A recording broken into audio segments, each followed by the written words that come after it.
देव महाराज की जय।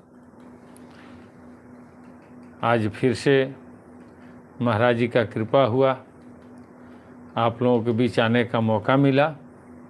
श्री सद्गुरु भैरवनवा भक्ति योगाश्रम खलवा का शिष्य मैं दुबे जी, मैं अपने सभी श्रेष्ठ गुरु भाई से या जो मेरे बाद दीक्षा लिए हैं, आज फिर से मैं उनसे अनुरोध कर रहा हूँ कि महाराज जी का सत्संग नित्य रात्रि 9 बजे से 10 बजे तक यूट्यूब चैनल सत्संग खलवा पे चलता है। आप लोग भी आएँ ताकि हम सारे शिष्य मिल करके मालिक का चर्चा पूरे भारत तक पहुँचाएँ। ये शिष्य का परम धर्म है कि अपने गुरु के गुणगान पूरे भारत में करें, यही शिष्य कहलाते हैं। ये प्रिंस जी आ गए, स्वामी जी की जय हो। धन धन निरंकार जी, देखिए अच्छा है।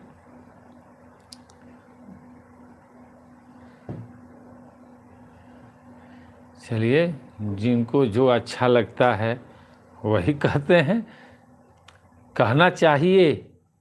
इसलिए ऋषु बाबू आ गए, स्वामी जी की जय हो।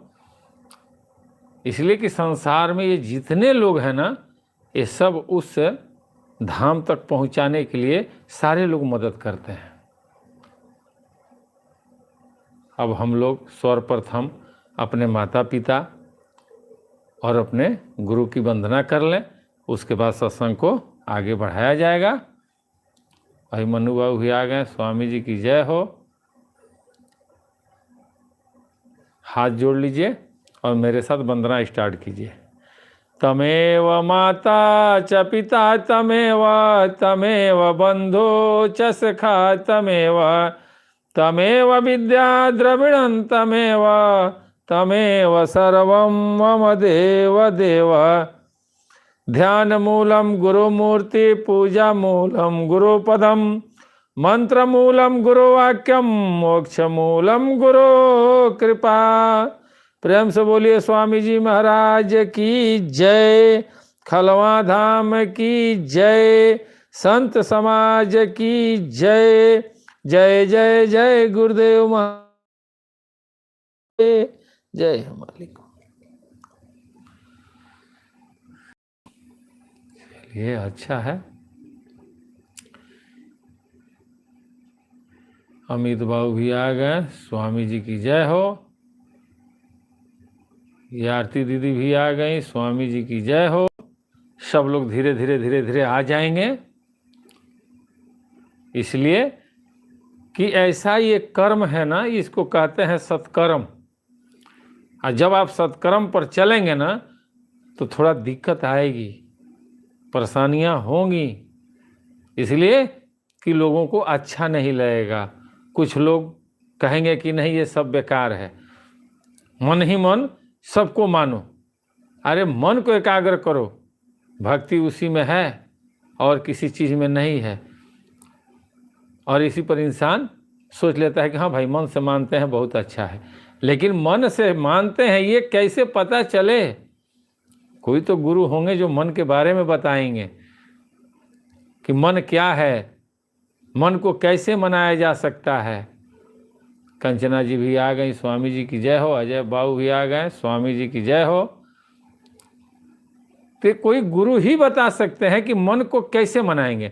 आप कल्पना अगर करते हैं कि नहीं मन को हम मना लेते हैं, कैसे मनाएंगे? रोक के। यहाँ इच्छा को भी नहीं मारना है, इच्छाएं अनंत है, उसमें निरीक्षण करना है कि कौन सा इच्छा को हम सही माने और कौन सी इच्छा को हम छाड़ दें। ये कौन बताएंगे? ये कोई सद्गुरु ही बताएंगे जिन्हें तत्व का ज्ञान होगा। इसलिए कि एक साधे सब साधे, सब साधे सब जाए। एक क्या साधे? लोग कहते हैं कि एक को मान लीजिए। अरे एक को संसार में मानकर आप क्या कर लेंगे? उनके बाद भी उनको भी तो कोई लाया है। तो जिन्होंने लाया जो आए उनको आप मान लिए, और जिन्होंने उनको लाया उनको आप नहीं मानेंगे, और उनको जो लाए उनको भी मानिए, तो कितने को मानेंगे आप?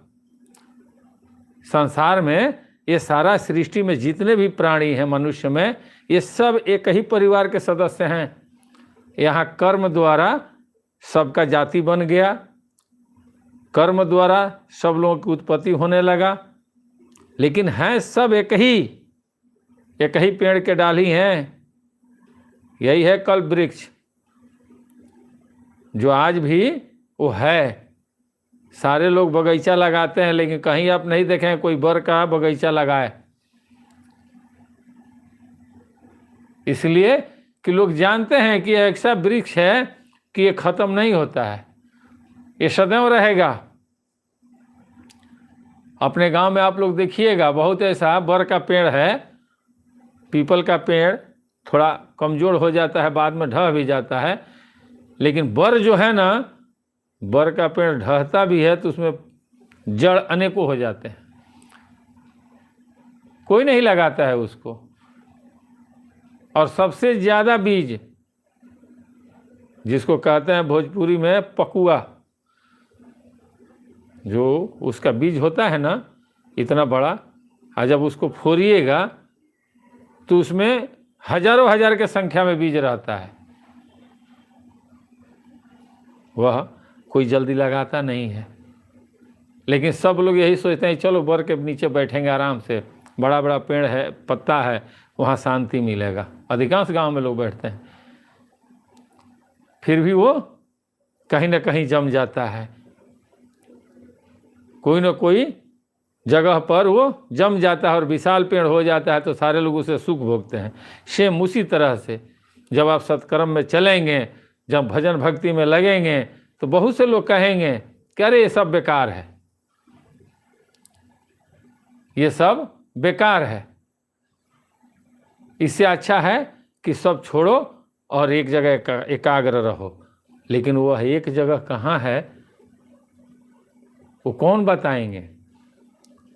कोई गुरु ही बताएंगे, कोई संत के शिष्य ही बताएंगे। वह एक और कहीं नहीं है, वह एक हमारा शरीर है, जो स्वयं में जानो, और इसी का प्रतिबिंब बाहर लगा हुआ है। आप जो भी चीज़ बाहर देखते हैं और रात में सोते समय मंथन कीजिए कि अगर बाहर में प्राकृतिक ने बनाई है तो ये क्यों बनाई है, ये कहीं ना कहीं तो इसका आधार है। तो अपने आप में जब आत्म मंथन करेंगे तो वह चीज़ आप में दिखाई देगा। इसी को कहे हैं लोग, एक साधे सब साधे, सब साधे सब जाए। यानी अपने आप को जब साध लेंगे तो पूरी दुनिया को आप साध लेंगे। उसमें कहीं संशय नहीं है कि नहीं ये गलत है, नहीं हो सकता है गलत, इसलिए कि मनुष्य से ही सब कुछ बना है। इस पूरे सृष्टि में 5 ही चीज़ों ने सब कुछ बना है भाई। कोई 4 से बना है, कोई 3 से बना है, कोई 2 से बना है, लेकिन बना तो तत्व से ही है। और मानव शरीर ही एक पंचभूत शरीर है। तो जब इसको जान लेंगे तो सारा सृष्टि को जान लेंगे। थोड़ा ये भारी लगता है, आसान वो लगता है कि जैसे एक सांस में पढ़ना स्टार्ट कर दिए। यहाँ आप देखिएगा कहीं मंदिर में भी आरती होता है, तो माता रानी के मंदिर में जब आरती होता है ना, तो वहाँ पे गाया जाता है, नमो नमो दुर्गे सुख करनी, नमो नमो अम्बे दुख हरनी, निरंकार है ज्योति तुम्हारी, तिहु लोक फैली उजियारी। शिव जोगी तुमरो गुण गावे, ब्रह्मा विष्णु तुम्हें निध्यावे। लेकिन कोई मंथन नहीं करता है, वो एक सांस में गाते रहते हैं। क्यों? तो पीछे से लोग सब लोग सपोर्ट करते हैं कि नहीं सही है।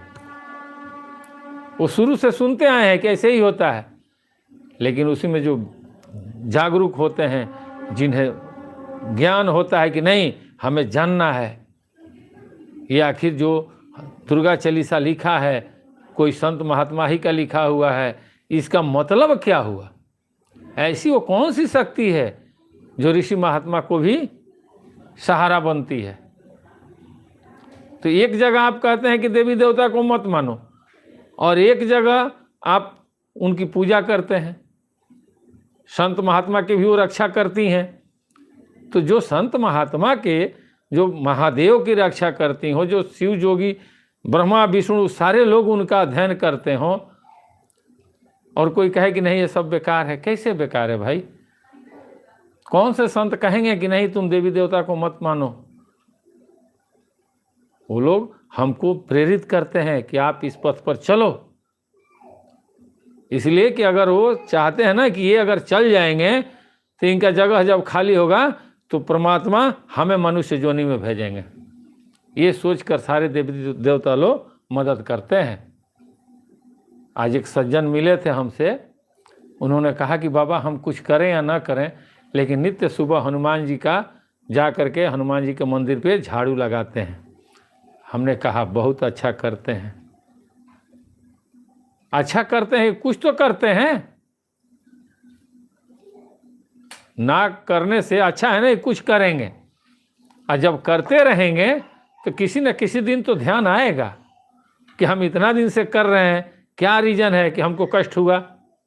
और जैसे ही महसूस होगा कि कष्ट हुआ, तुरंत हम पुजारी से पूछ देंगे कि भैया आपके सामने महात्मा जी हम इतना दिन से सेवा करते हैं, फिर भी हमको कष्ट क्यों हुआ? तो भरसक लोगों से कहेंगे तो लोग कहेंगे कि हो सकता है आपसे कोई गुनाह हुआ हो, लेकिन आप तो 2-4 साल से न सेवा कर रहे हैं। अगर आपका पाप ही होता तो आप सेवा में नहीं आते। तो आप वहाँ पूछेंगे ना कि सरकार अगर हम पाप किए थे तो फिर हनुमान जी के शरण में हम कैसे आ गए? पापी को तो नहीं आना चाहिए, यानी हमारा पाप कट गया तब तो हम आए यहाँ, और यहाँ आने के बाद भी अगर हमें कष्ट हो रहा है तो क्या इसका विकल्प है? तो वह पुजारी आपसे बोलेंगे कि भैया ऐसा है कि हम भी हनुमान जी के भक्त हैं, रातों दिन भोग लगाते हैं, लेकिन हम इसके आगे नहीं जानते। आप एक काम करो, आप किसी संत के शरण में जाओ, वो संत ही बताएंगे। इसलिए कि जो हनुमान चालीसा आप पढ़ते हो, गोस्वामी तुलसीदास जी लिखे हैं, वो संत थे, हम भी पढ़ते हैं, सारी दुनिया पढ़ती है, लेकिन इसका आधार कोई संत ही बताएंगे। मिला आपको रास्ता? वहाँ से आप निकले ना, कोई रोकता नहीं है, सिर्फ आपके कर्म पर डिपेंड करता है। अगर आप कर्म करते हैं, आस्था रखे हैं, तो रास्ता महाराज जी जरूर निकाल देंगे। ऐसा नहीं है कि नहीं निकालेंगे, बस आस्था रखिए, आस्था रहेगा रास्ता निकल जाएगा। भूलिए मत, कहते हैं ना, हारिए न हिम्मत विसारिए न राम को। कभी मत विसारिए उनको, हिम्मत मत हारिए, आपके साथ अच्छा ही होगा, बुरा हो ही नहीं सकता है। अरे आप सोचिए कैसे बुरा होगा आपके साथ? आप उनको याद करते हैं जो सर्वो सर्वा हैं। आप अपने माँ बाप को याद करते हैं जिनके बदौलत आप इस धरती पर आ गए। परमात्मा कुछ तो उनमें देखा, तभी तो हमको चाहे आपको भेजा कि जाओ वह जगह अच्छा है। लेकिन हम समाज में पढ़ के, लोगों की बात सुन करके हम उस पर चल देते हैं, विचार नहीं करते हैं, परिणाम नहीं देखते हैं, अपने से बुजुर्गों का राय नहीं लेते हैं, जिसका नतीजा निकलता है कि आगे चल के हमें ठोकर लगती है तो महसूस होता है कि नहीं। बहुत से लोग हैं ऐसे कि एक जगह छोड़ के दूसरे जगह चले गए, उनके हृदय से आवाज़ निकलती होगी कि नहीं, हम जहाँ थे वहीं ठीक था यार, यहाँ भी आ गए, यहाँ भी वही चीज़ है जो वहाँ था। और आज जब वो लोग देखते होंगे तो लोग सोचते होंगे कि भाई देखो यही दुबे जी हुआ है। ऐसे लोग कहेंगे कि यही दुबे जी हैं, आज मालिक की गुणगान गा रहे हैं बैठ करके, इनके साथ 10 गो लोग बैठा है, लोग सुन रहे हैं और कह भी रहे हैं कि आप जहाँ जाओगे आपको हर जगह 100 में 95% जगह सिर्फ शब्द ही मिलेगा, स्वरूप नहीं मिलेगा। ये कन्फर्म है। ये आप लोग ये मत सोचिएगा कि हम बड़ी बात बोल रहे हैं, ये हकीकत है कि 95% जगह आपको शब्द ही मिलेगा। और जब कहिएगा कि स्वरूप चाहिए तो लोग बोलेंगे कि मेरा स्वरूप देखो, मैं ही हूँ। तो उनका स्वरूप देखकर आप क्या करेंगे? आप तो गए हैं अपना स्वरूप देखने ना, कि मैं कौन हूँ।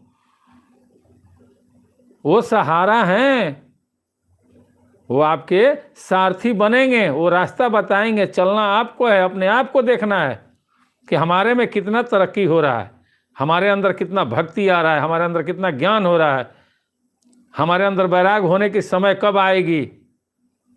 ऐसा तो नहीं है कि 25 साल 20 साल 30 साल में वैराग हो जाए। कोई भी संत वैराग नहीं कराते हैं। वो बोलते हैं कि नहीं नहीं नहीं नहीं, अभी तुम परिवार में रहो। वैराग का उम्र होता है 50 के बाद, 55 के बाद, जब आपका सारा परिवार खुशहाल है, निकलिए आप वैराग ले लीजिए। क्या दिक्कत है?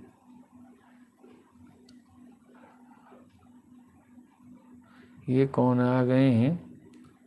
परवीन मलिया हो। चलिए, स्वामी जी की जय हो। अच्छा है। पीहू सिंह, स्वामी जी की जय हो, गुरुदेव की जय हो। लगे रहिए और इंतजार कीजिए समय का। महाराज जी कहो कि शेरनी के दूध सोना के पात्र में दुहाला हो, तो जिस दिन सोना का पात्र हो जाएगा ना, उस दिन साक्षात मालिक उसमें दूध दूध देंगे और बोल देंगे कि लो, और भ्रमण करो पूरे हिंदुस्तान में, कोई फर्क नहीं पड़ेगा। किसी के पास जाओ, कितना हो बड़े से बड़े तपस्वी हो, कितना हो बड़े से बड़े ज्ञानी हो, उनके पास आप जाएंगे और जब उनको उनकी वंदना करेंगे, उनके चरणों पर स्पर्श करेंगे और जब 2 शब्द बोलेंगे तो तुरंत वो समझ जाएंगे कि हाँ, तुम मेरा ही वंशज है। कहाँ थे इतना दिन, कैसे हैं वो, उनके बारे में लोग पूछेंगे, पूछते हैं लोग। ऐसा नहीं है कि आप लोग समझेंगे कि महाराज जी को कोई नहीं जानता है। हम इतना घूमते हैं, बहुत ऐसे संत महात्मा हैं कि जो उनको जानते हैं, उनके पास रहे हैं, बैठे हैं, चर्चा किए हैं, 6 महीना साथ में रहे हैं।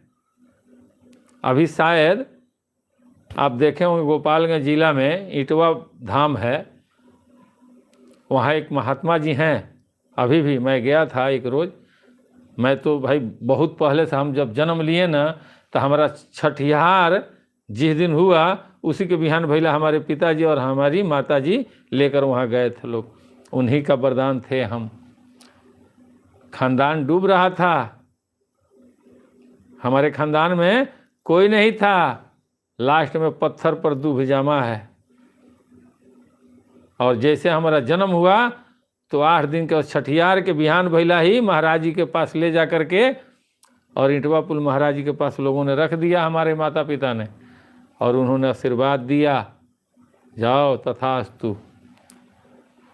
तब न महाराज जी का कृपा हुआ तो ये सारे लोग हमसे मिले। तो वहाँ मैं गया था अभी हाल में 2-3 साल पहले। अतवार के दिन गोपालगंज से आ रहे थे तो हमारा मन किया कि रुको जरा आइए देख लेते हैं, महाराज जी का दर्शन भी हो जाएगा। हम गए, दर्शन किए तो वहाँ जो महात्मा जी थे, कुछ लोग, उन लोगों ने कहा कि महात्मा जी अंदर बैठे हैं। हम गए महात्मा जी के पास, वहाँ जा कर के उनको चरण स्पर्श किए, बैठे। उन्होंने पूछा कि कहाँ के रहने वाले हो। मैंने सीधे बोला श्री सद्गुरु भैवनमा भक्ति योग आश्रम खलवा के शिष्य हैं दुबे जी। तुरंत उन्होंने जानते हैं क्या कहा? उन्होंने कहा कि अरे आपके महाराज जी से तो हम मिले हैं, वो भगवानपुर वहीं है ना। हम बोले हाँ सरकार, बगल में है। आता अरे आज से करीब 45-50 साल पहले हम वहाँ गए थे और भगवानपुर में हम यज्ञ किए हैं। उनके पास हम बैठते थे। अरे वो जंगल में, वो साइड में रहते थे, नहर जहाँ एक था उधर कहीं। हम हाँ सरकार वहीं पे है, वहीं के शीशा में। सारा व्याख्यान करने लगे वो महाराज जी के बारे में। अब बताइए कैसे वहाँ हम पहुँचे? आखिर उनसे हमको संपर्क जब हुआ तो उन्होंने क्यों इस बात को कहा? इसलिए कहा कि जो इटवा पुल के गुरुजी थे वो शरीर छोड़ दिए, लेकिन जो वहाँ के महंत हैं उनके अंदर तो वास किए हैं ना। तो वो महाराज जी बताए ना कि तुम जहाँ हो सही हो। उन्होंने कहा, अपने मुखार बिंदु से कहा कि अरे वो तो अच्छे संत थे, हमने उनको लंबे लंबे से हैं, गोरे गोरे से थे। हम बोले हाँ सरकार। तो अब तो शरीर में नहीं है। हम कहे नहीं सरकार, तो बहुत लोग शिष्य हैं मीरगंज के। हम कहे हाँ सरकार। अटंडम, एक रोज आप लोग शॉर्ट वीडियो में दिखेगा, एक महात्मा जी मिले थे, वीडियो बनाए हैं उनका। जब उन्होंने सुना कि खलमा धाम के हम शिष्य हैं, तुरंत महाराज जी के बारे में उन्होंने लगा कहने, कह रहे उनसे तो हम मिले हैं, बहुत अच्छे संत थे, वो तो सदगुरु हैं। हम बोले हाँ सरकार। तो हम वही ढूंढ रहे हैं कि वह परम तत्व क्या है। हमने कहा सरकार हम सही हैं कि नहीं है? तो नहीं, एकदम मस्त हो आप, जहाँ भी हो मस्त हो, उससे परे कुछ नहीं है। मन को शांति मिलती है और ज्ञान बढ़ता है, जानने का जिज्ञासा होता है। संत के टोली में जाने से, साधु महात्मा के बीच बैठने से आपका कोई काम नहीं रुकेगा। आप अपना घर का सारा काम कीजिए, लेकिन जब भी आपको समय मिले, बाजार हाट जाते हैं, कोई संत महात्मा मिल गया, 2 मिनट तो लगेगा, रोक करके प्रणाम कर लीजिए, बाबा आशीर्वाद दे दीजिए, ठीक है ना। एक पैकेट बिस्कुट हो 3 रुपये का निकाल कर उनके हाथों में रख कर गोड़ ला कर चल दीजिए, कुछ नहीं बिगड़ेगा भाई। इससे आपके बच्चों का भविष्य उज्जवल होगा। बढ़े पूत पिता के धर्म में, खेती उपजे अपना कर्म में। माँ बाप का कर्म ही बेटा बेटी पर आता है। जो जैसा कर्म करेगा उसका औलाद वैसा ही होता है। देहाती कहावत सुने हैं ना कि आवते बहुरिया, यानी जो दुल्हन घर में आती है नई नवेली, और जो लड़का जन्म लेता है, इन दोनों का उत्पत्ति सेम है। जैसे आप नई नवेली दुल्हन को घर में संस्कार देंगे, वैसे ही वो आगे चल के बनेगी। और जैसे ही बच्चों को संस्कार देंगे, अगर अपने बच्चों को बाल अवस्था में ही अगर गोदी में लेकर के कुछ नहीं कर रहे हैं, हाथ इसे सीताराम सीताराम कर रहे हैं, ओम नमः शिवाय ओम नमः शिवाय कर रहे हैं, तो बच्चा धीरे धीरे यही सीखेगा। नहीं विश्वास हो ना, तो आप लोग जब बच्चे को, आपके घर अगर छोटा बच्चा है और जब गोदी में लेकर सुलाते हैं, तो वहाँ और कोई मत गाना गाइए, कोई उसको लोरी मत सुनाइए, उसको खाली कहिए कि ओम नमः शिवाय ओम नमः शिवाय, हर हर भोले नमः शिवाय, और ठोकते रहिए पीठ पर। आप 1 दिन 2 दिन 4 दिन 10 दिन करके देखिए। 10 दिन 15 दिन के बाद अगर आप ओम नमः शिवाय का नहीं कर रहे हैं और वहाँ हरे राम करेंगे ना, तो लड़कवा नहीं सोएगा, वो बच्चा नहीं सोएगा, उसको उलमेल होगा। ये होता है। बच्चों में धीरे धीरे धीरे धीरे संस्कार भरना चाहिए, इसलिए कि आने वाला समय में उसको कोई दिक्कत न हो, धर्म को जान जाए। ताकि ऐसा नहीं है कि वो धर्म को जान जाएगा तो उसका पढ़ाई लिखाई बर्बाद हो जाएगा, नहीं होगा भाई। वो बोलना सीख जाएगा, वो कहीं खड़ा होना सीख जाएगा, वो आपको देख रहा है कि पापा हमारे पूजा कर रहे हैं, वो भी आरती के समय बैठ जाएगा, वो भी हाथ बजाएगा सीताराम, मन में आपका उमंग आएगा, कहेंगे वाह बेटा अच्छा है। बगैर प्रसाद लिए वो भोजन नहीं करेगा। ये संस्कार देना है। ये हर माँ बाप का दायित्व है कि अपने औलाद को, नया जो जनरेशन है वो ये करे। एक छोटा सा बच्चा को टीवी में लगा दीजिए, मैं तोता, और उसके बाद 2-4 दिन के बाद टीवी बंद कर दीजिए, और जैसे उसके सामने कहेंगे ना मैं तोता, तो सीधे टीवी की तरफ देखेगा। सोचिए उसके पास ज्ञान कहाँ से आया? वो तो अबोध बालक है ना, उसकी चेतना अभी नहीं है। वो पल भर सोचता है, यानी कि तुरंत आप बोलेंगे ऐसे फूल दिखाएं, वो देखा उस पर ललचेगा, लेकिन जैसे ही पीछे आप छुपा देंगे तो 2 मिनट नहीं लगेगा, 1 मिनट नहीं लगेगा, भूल जाएगा। अब सोचिए इतना कम मेमोरी है उसके पास, लेकिन उसको अगर 10 दिन आप टीवी दिखा देते हैं और मैं तोता, और 10 दिन के बाद अगर टीवी बंद कर देते हैं और वो बिस्तर पर पड़ा है तो रोना स्टार्ट कर देता है। क्यों? यानी कि उसको अच्छा लगता है। उसी तरह से जब हम बच्चों के सामने अपने माँ बाप का स्वागत करेंगे, पैर छुएंगे, आदर करेंगे, तो हमारे बच्चे देखेंगे कि हर माँ बाप का दायित्व तो बनता है कि अपने बच्चों को ध्यान दें, और हर बच्चों का धर्म बनता है कि अपने माँ बाप का ध्यान दें। नहीं तो अभी किसी दिन माँ बाप बनेंगे, इसलिए कि सास भी कभी बहू थी, ऐसा नहीं है। तो जैसा आप करेंगे वैसा आपके साथ होगा। इसलिए महाराज जी कहते थे कि हो ई दनवा बहुत हड़ा हो, एक दांत बड़े बड़े हो, अगर ये भजनिया ना करी ओकर आंतवा हैंगा फाड़ के निकाल दी हो। इसीलिए दुबे जी कहते हैं कि संत का दाना सोच समझ कर खाना। साधु के कुटी पर खाना आसान नहीं है, और खाते हैं तो बड़े बड़े संत महात्मा भी कहते हैं कि खाते हैं तो प्रसाद के रूप में खाइए, नहीं तो आगे प्रभु की माया हो तो आप जान रहे हैं क्या होगा। और उन लोगों को कोई फर्क नहीं पड़ता है, जिनको कुछ हो तो कहेंगे कि अरे भाई शरीर नस्वान है, शरीर के बारे में क्या सोचना है। आज जबकि वही शरीर के लिए वो सब कर रहे हैं, खा भी रहे हैं, कपड़ा भी पहन रहे हैं, सारा कर्म कर रहे हैं उसी शरीर के लिए। लेकिन समाज में कहते हैं कि शरीर का क्या वैल्यू है, ये तो नस्वान है। अरे जब यही नस्वान है तो किसका वैल्यू है। सकल पदार्थ यही जग माही, आ कर्महीन नर पावत नाही। जो स्वयं को नहीं जाना, जो अपने आत्मा का मंथन नहीं किया, वो दूसरे को क्या समझा सकता है, नहीं समझा सकता है। इसलिए स्वयं को जानने का प्रयास कीजिए, और स्वयं का जानना तब होगा कि जब आप भजन करेंगे। आपके गुरु जो नाम दिए हैं उस नाम का स्मरण कीजिए, करते रहिए, महीना 2 महीना करते रहिए, 3 महीना कीजिए। उसके बाद गुरु के शरण में जा करके पूछिए, कोई आपको नहीं रोकेगा, इतना गारंटी है कि नहीं रोकेगा कोई, बशर्ते आपका भजन होना चाहिए। गुरु जो नाम दिए हैं उस नाम का जप स्टार्ट कीजिए, और 2-3 महीना के बाद जा करके उनसे चर्चा कीजिए।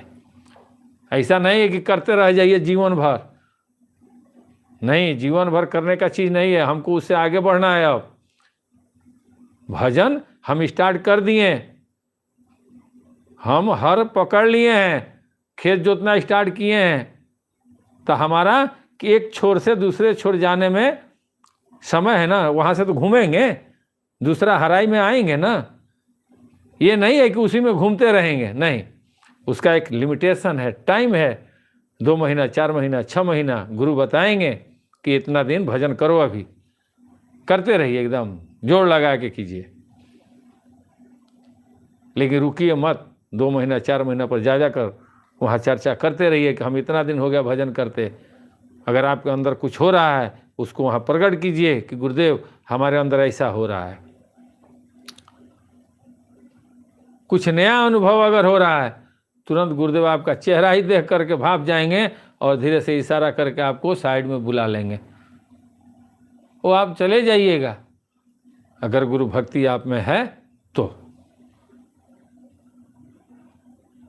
ऐसा नहीं है कि कोई भी गुरु, कोई भी संत सिर्फ कान फूंक देते हैं और कह देते हैं कि जाओ, नहीं, वो कहते हैं कि भजन करो, इसलिए कि वो देखना चाहते हैं कि एडमिशन तुम्हारा हो गया।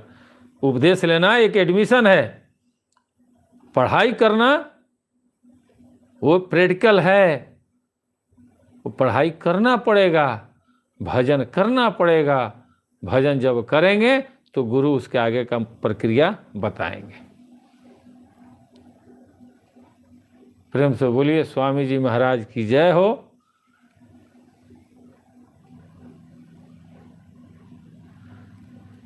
चलिए आ गई आरती दीदी, कैसे हैं आप? और बालक जी कैसे हैं? सारे लोग ठीक रहें आप लोग, महाराज जी सदैव कृपा बरसाते रहें आप लोगों पर। अच्छा है, जब कल हम लोग थे कि जब सारे ऋषि मुनि रति के वरदान के बारे में जब कहे हैं लोग, तो हिमवानु ने बहुत सुख माना कि चलो अच्छा हुआ कि कामदेव को मारे, लेकिन रति को बता दिए कि जाओ रति, तुम्हारे साथ ऐसा होगा आगे, कामदेव अभी मिलेंगे तुमको, जाओ। तब जाके वो जो हिमवानु थे ना, उनको खुशी मिला। और क्या कहें लोग, गोस्वामी तुलसीदास क्या कह रहे हैं? हृदय विचार शंभु प्रतुताई, हृदय विचारी शंभु प्रभुताई, आसादर मुनिवर लिए बोलाई, सुदीन सुनखतु सुधरी सोचाई, अबेगी वेद विधि लगन धराई। अब शादी के स्कीम लागता महादेव जी के, पार्वती माता पार्वती के संगे। शिव जी के प्रभाव को मन में विचार कर हिमांचल ने श्रेष्ठ मुनियों को आदर पूर्वक बुला लिया और उनसे शुभ दिन, शुभ नक्षत्र और शुभ घड़ी शोध कर वेद की विधि के अनुसार शीघ्र ही लग्न निश्चय कराकर लिखवा लिया। लगन पत्रिका बन गया, शिव जी के ब्याह के लगन पत्रिका बन गया। बहुत जगह आप लोग जाएंगे ना, तो बहुत से लोग ऐसे हैं कि कहते हैं कि शिव जी के ब्याह होता, नहछुआ चढ़ावा लो, नहछू में के का देता। बहुत से लोग हैं जो लेते भी हैं और ब्याह के गीत गाते हैं, नहछू के गीत गाते हैं और ले लेते हैं, लेकिन अच्छा करते हैं, कर्म का फल वो ले लेते हैं। मेहनत करके अगर 10 रुपया मिल जाता है तो अच्छा है। कम से कम कहेंगे तो नहीं परमात्मा से कि हमने आपको निस्वार्थ सेवा किया। निस्वार्थ भक्ति बहुत बड़ी भक्ति होती है भाई। निस्वार्थ सेवा बहुत बड़ी सेवा होती है। आप ये जान लीजिए कि जो आपके साथ होना है वो होगा। तो हम क्यों परमात्मा से कहेंगे? हम तो सीधे कहेंगे कि हे परमात्मा, आपने हमें कर्म करने के लिए भेजा, हम सत्कर्म में लगे हैं। हमको हमारे गुरुदेव ने बताए हैं कि तुम स्वयं को जानने का प्रयास करो, परमात्मा को जान जाओगे। इसलिए कि परमात्मा का अंश ही आत्मा है। तो हम आपको अब जानना चाहते हैं, हम आप में लगे हैं। आपने जो हमें कार्य दिया हम भली भांति कर रहे हैं, आगे आपकी मर्जी। हमें संसार से कुछ नहीं चाहिए। आपको जो उचित लगे दीजिए, नहीं उचित लगे मत दीजिए, लेकिन एक काम जरूर कीजिएगा कि हमें अपने शरण में रखिए। ये कहा जाता है। नहीं तो जहां मजदूरी मांगे मामला फेल हो जाएगा। मजदूरी मिल जाएगा लेकिन मांगिए मत। सीधे कहते रहिए कि आप देखते रहिए, हमें कुछ नहीं चाहिए, हम निस्वार्थ सेवा कर रहे हैं, निष्काम। हाँ, स्वार्थ है तो उनके लिए है कि जो हमें जानते हैं उन लोगों को कोई कष्ट न हो। ये सारा संसार हमारा परिवार है। ममता जी भी आ गई, स्वामी जी की जय हो। ये सारा संसार हमारा परिवार है। संसार में कुछ उथल पुथल ना हो। परमात्मा बस इतना दया दृष्टि बरसाते रहिएगा। अपने लिए कुछ मत मांगिए। मांगना है तो बाल बच्चों के लिए, परिवार के लिए, संसार के लिए, बस अपने लिए कुछ मत मांगिए। इसलिए कि आपको परमात्मा ने इतना पावर दिया है कि आप 1 घंटा बैठ करके अपने गुरुदेव की चर्चा सुन रहे हैं, ये कम है। इतना ही पावरवा कम है कि महाराज जी का आज हम लोग चर्चा कर रहे हैं। आज हमारे बीच हमारे श्रेष्ठ ये आरती दीदी भी यहाँ उपलब्ध हैं, इसको आप कम समझते हैं। यही सबसे बड़ी भक्ति है कि इतने लोग सुन रहे हैं और इतने लोगों के हृदय में इस समय उनके गुरु के आस्थान होगा कि चलो भाई हमारे गुरुदेव की चर्चा हो रही है, हमारे सदगुरु महाराज की चर्चा हो रही है। इसको आप कम समझते हैं, बहुत बड़ी पावर है। इतना दिन हो गया, 4 महीना में 2-3 दिन कम है, लेकिन आज तक हमने कभी कुछ नहीं कहा आप लोगों से। हमने यही कहा कि बस भजन कीजिए, सत्संग सुनिए, इसलिए कि सबसे बड़ा धर्म यही है। हमें अपना धर्म देखना है कि हमारा क्या कर्म है जिससे हमारा धर्म और हमारा सनातन जो है वो चलता रहे। दूसरा कोई उपाय नहीं है। और क्या कह रहे हैं गोस्वामी तुलसीदास जी?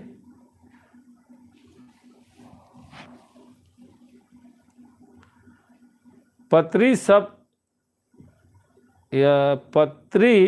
सप्त चिन्ह सोई दिन ही गई पद विनय हिमांचल किन्ही जाई विधि तिन्ह दिन सो पाती बचत प्रीति न हृदय समाती। फिर हिमांचल ने यह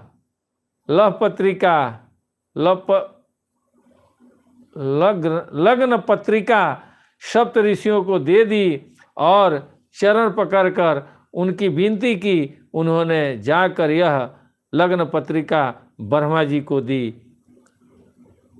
उनको पढ़ते समय उनके हृदय प्रेम समाता न था। अब सोचिए कि लग्न पत्रिका माता पार्वती का किनके पास मिला?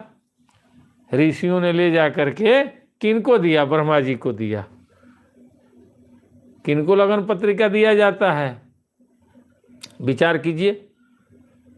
कहीं भी शादी विवाह होता है, हमारा चाहे आपका चाहे किसी का, तो लगन पत्रिका जब बनता है तो लगन पत्रिका लड़की के पिता या लड़के के पिता यानी पिता को ही मिलता है। अगर पिता है तो पिता को ही मिलेगा, दूसरा किसी को नहीं लगन पत्रिका मिलता है। एक समधी दूसरे समधी को देते हैं लगन पत्रिका। तो गोस्वामी तुलसीदास जी ने रामायण में क्या दर्शाए कि वह लगन पत्रिका ले जाकर के और ब्रह्मा जी को लोग दे दिए, इसलिए कि लोग जानते थे कि ब्रह्मा जी ही बाबा भोलेनाथ को उत्पन्न किए हैं। लेकिन उनके शक्ति से आज सारा सृष्टि उनको मानता है। क्यों? तो उन्होंने कर्म किया है ऐसा, तो सारे देवी देवता लोग उनका आदर पूर्वक नमन करते हैं। कर्मों का न पूजा होता है, शरीरवा का थोड़ी पूजा होगा, कर्मों का पूजा होगा। कर्म जिनका जैसा होगा वैसा संसार उनको पूजा करेगी। वही कहें लगन बाची अज सब ही सुनाई हर से मुनि सब सुर समुदाय सुमन वृष्टि नभ बाजन बाजे मंगल कलश दसहु दसी साजे। ब्रह्मा जी ने लग्न पढ़कर सबको सुनाया, उसे सुनकर सब मुनि और देवताओं का सारा समाज हर्षित हो गया। आकाश से फूलों की वर्षा होने लगी, बाजे बजने लगे और दसों दिशाओं में मंगल कलश सजा दिए गए कि भाई अब महादेव जी के पास फिर से माता पार्वती आ रही हैं और हमारे महादेव खुश हो जाएंगे और सारा कार्य वो सफल करना स्टार्ट कर देंगे। इस सबको लगने लगा।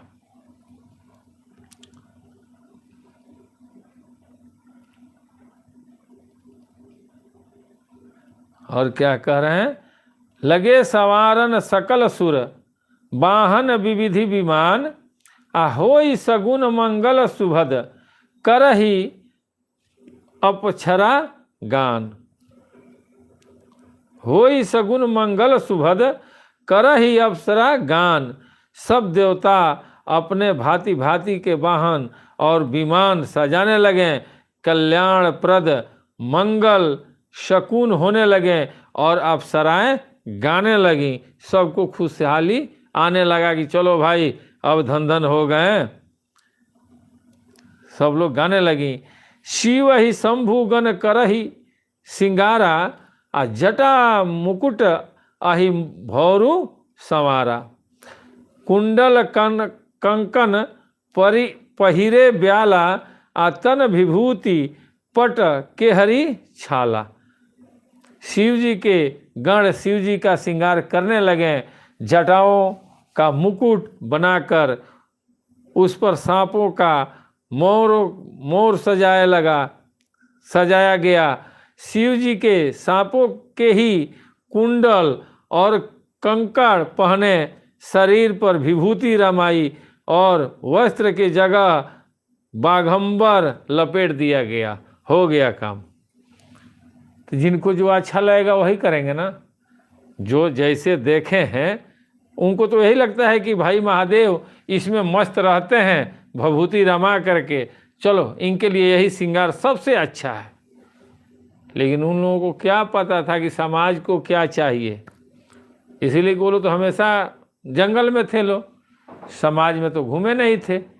नंदी महाराज कहाँ घूमे थे, उनके साथ जो भी लोग था वो लोग कहाँ घूमता था, महादेव के इर्द गिर्द घूमते थे लोग। और महादेव हमेशा तपस्या में रहते थे, हमेशा भभूत लगाए रहते थे। तो इन लोगों ने सोचा कि यही सबसे बढ़िया श्रृंगार है, कर दो। सब लोगों ने उनका विभूति रमाई और वस्त्र की जगह बाघंबर लपेट दिया। शशि ललाट सुंदर सिर गंगा, नयन तनी उपबीत भुजंगा। गरल कंठ उर नर सिर माला, शिव भेष शिवधाम कृपाला। देखिए शिव जी के सुंदर मस्तक पर चंद्रमा, सिर पर गंगा जी, 3 नेत्र, सांपों का जनेऊ, गले में विष और छाती पर नरमुंडों की माला थी। इस प्रकार उनका भेष, अशुभ होने पर भी वे कल्याण के धाम और कृपालु हैं। यानी इतना होने के बाद भी वो सबकी रक्षा करते हैं। इतना माने होता है ना, एक दूसरे के दुश्मन उनके साथ हैं, ऐसा नहीं है कि सारे मित्र उनके साथ हैं। संसार में जो एक दूसरे के दुश्मन है ना, वो महादेव के पास दोस्त बन के रहते हैं। क्यों? महादेव के सवारी नंदी, माता के सवारी बाघ। तो नंदी जो थे वो बैल थे, तो बैल और बाघ में कभी दोस्ती नहीं होती है, फिर भी उन लोगों में दोस्ती था। कार्तिकेय का सवारी मोर, और ये गले शंकर भगवान के गले में सर्प का माला। तो मोर और सर्प की दोस्ती कभी नहीं हो सकती है, इसलिए कि मोर सर्प खाता है, लेकिन दोनों में मित्रता था। विचार कीजिए, तो आखिर सब एक दूसरे के दुश्मन, लेकिन फिर भी सब एक दूसरे के साथ खुशी खुशी रहते थे। क्यों रहते थे? कारण था। कारण ये था कि महादेव अमर तत्व था उनके पास। आज सारे लोग इसी इंतजार में रहते थे कि जिस दिन महादेव का कृपा हुआ उस दिन हमें भी मिल जाएगा, और इसी आड़ में सारे लोग एक दूसरे के सहयोग करते थे और कृपालु हैं। कर त्रिशूल अरु डमरू विराजा, चले बसही चढ़ी बाज ही बाजा। देखी शिव ही सुरप्रिय मुस्काही, देखिए शिव ही सुरक्रिय मुस्काही, आ बर लायक दुल्हिन सज नाही। बर लायक दुल्हिन जग नाही।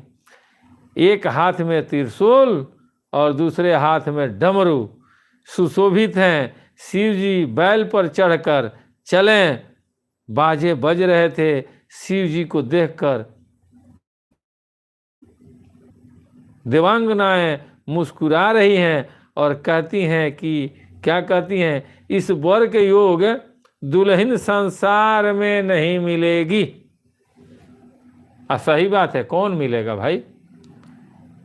जिनके ऊपर सब यही लगा हो, भभूत लगा हो, सांप गले में हो, त्रिशूल हो, बाघंबर हो, जटा में गंगा हो, कौन रहेगा भाई? कोई भी नारी नहीं चाहेगी। ये सब लोग कह रही हैं, लेकिन ये कोई नहीं जानता है कि माता पार्वती जानती थी महादेव को कि ये वही हैं जो हमारे लिए क्या से क्या कर दिए उस जन्म में। तो इतना प्रेम हम इन्हीं से कर सकते हैं, यही हमारे जीवन साथी होंगे।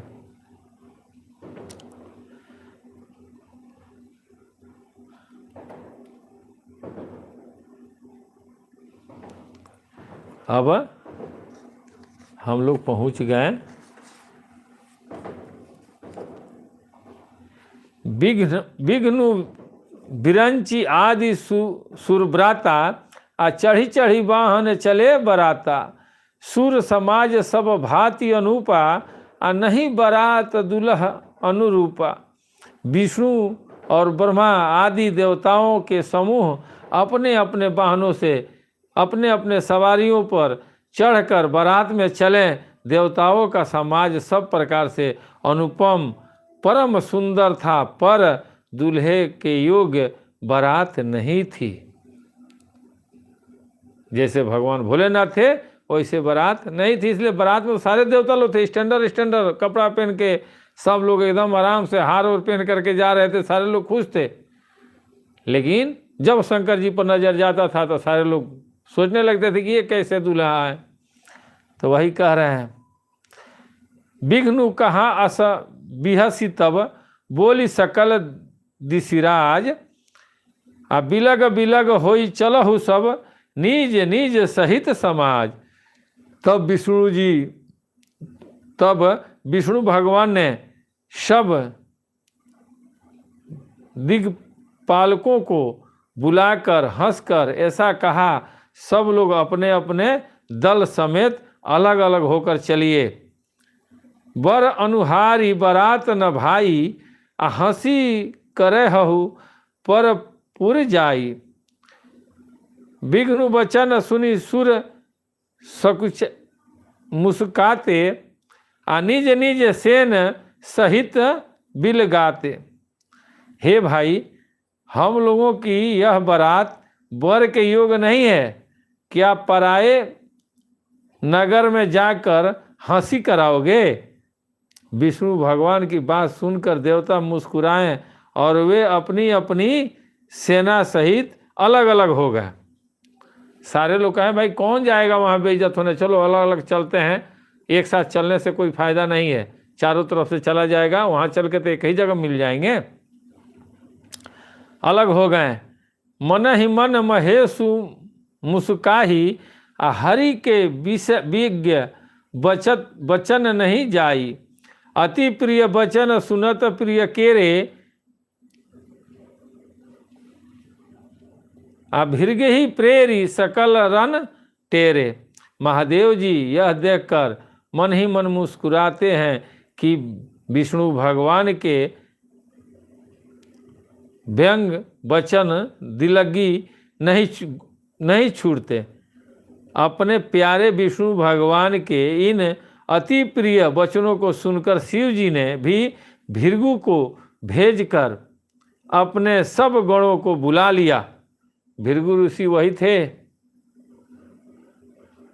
भृगु ऋषि वही थे। कौन है? तो वरुण ऋषि जी के शिष्य, जो आज से बहुत पहले हम कथा में बोले थे कि भृगु ऋषि गए थे वरुण ऋषि के पास कि हमको समझा दीजिए। ये आपको मिलेगा जब आप वेद पुराण में घुसेंगे ना, तब ये मिलेगा कि कौन क्या थे। इसीलिए तो कहते हैं कि कुछ पढ़ा कीजिए। अरे हम अनपढ़ हैं कोई बात नहीं है, लेकिन आप लोग पढ़िएगा तो आप लोग कम से कम उससे कुछ तो जानिएगा, संसार में कुछ तो आपके पास ज्ञान आएगा। बाकी अगर हमसे भी पूछिएगा तो जहाँ तक जानेंगे महाराज जी का कृपा होगा तो उसमें हम भी बताएंगे कि उसका आधार क्या है। ऐसा थोड़ी है कि सब हम बता देंगे, ऐसा थोड़ी है कि सब नहीं बताएंगे। जितना हम जानेंगे महाराज जी का कृपा होगा उतना जरूर बताएंगे। और क्या बोल रहे हैं सुनकर शिव जी भृगु अपने सब गणों को बुला लिए। शिव अनुशासन सुनी सब आए, आ प्रभु पद जलज शीस तिन्ह नाये। नाना वाहन नाना भेषा, आ बिह से शिव समाज निज देखा। शिव जी की आज्ञा सुनते ही सब चले आए और उन्होंने स्वामी के चरणों कमलों में सिर नवाया। तरह तरह की सवारियों और तरह तरह के भेष वाले अपने समाज को देखकर शिव जी हंसे, यानी हमारा यही समाज है। को मुख हीन विपुल मुख काहू, आ बिनु पद कर को बहुपद बाहु। विपुल नयन को नवन नयन विहीना, आरिष्ट पुष्ट को अति तन खीना। कोई बिना मुख का है, किसी के बहुत से मुख हैं, कोई बिना हाथ पैर का है तो किसी के कई हाथ पैर हैं, किसी को बहुत आँखें हैं तो किसी के एक भी आँख नहीं है, कोई बहुत मोटा ताजा है तो कोई बहुत दुबला पतला है। शिव जी ने ये चीज़ जब देखा तो क्या कह रहे हैं गोस्वामी तुलसीदास जी कि तनखिन को अति पीन पावन, आ को उपावन गति धरे। आभूषण कराल कपाल कर, सब सद सोनित मत तन भरे। खर स्वान सुअर मृकाल, खर स्वान सुअर मृकाल मुख। गण भेष अनगिनत को गने, आ बहु जिनस प्रेत पिचास। जोगी जपत बरनत नहीं बने। कोई बहुत दुबला, कोई बहुत मोटा, कोई पवित्र, कोई अपवित्र भेष धारण किए हुए है। भयंकर गहने पहने, हाथ में कपाल लिए और सब के सब शरीर में ताजा खून लपेटे हुए, अरे राम हो राम, लपेटे हुए गधे कुत्ते सुअर और सियार से उनके मुख हैं। गणों की अनगिनत भेषों को कौन गिने, बहुत प्रकार के प्रेत पिशाच और योगिनियों की जमाते हैं, उनका वर्णन करते नहीं बनता। ये बारात है महादेव की, सोच लीजिए कितने बड़े पावर में है वो। उनके पास कोई नहीं है कि ऐसे करो ऐसे करो ऐसे करो। और हर सदगुरु के पास यही होता है, वो कहते हैं कि हम धोबी हैं, सबको धो देंगे। और महादेव धो ही रहे हैं ना, सारे लोग उनके पास हैं। और देखिए कैसे एकदम सब के सब क्लीन हो जाएंगे। यही करते हैं गुरु। कोई कहे कि हम सब कर्म कुकर्म छोड़ के तब हम जाएंगे, कोई नहीं जाता है। सब लोग अपना लेकर के जाता है और गुरु सबका सफाई कर देते हैं और स्वच्छ बना के 2-4 महीना 6 महीना साल भर में एकदम कपूर के समान, कर्पूर गौरम करुणावतारम वैसे बना देते हैं। और कहते हैं कि अब चलो चलो, अब तुम्हारा राह स्टार्ट हो गया। प्रेम से बोलिए स्वामी जी महाराज की जय हो।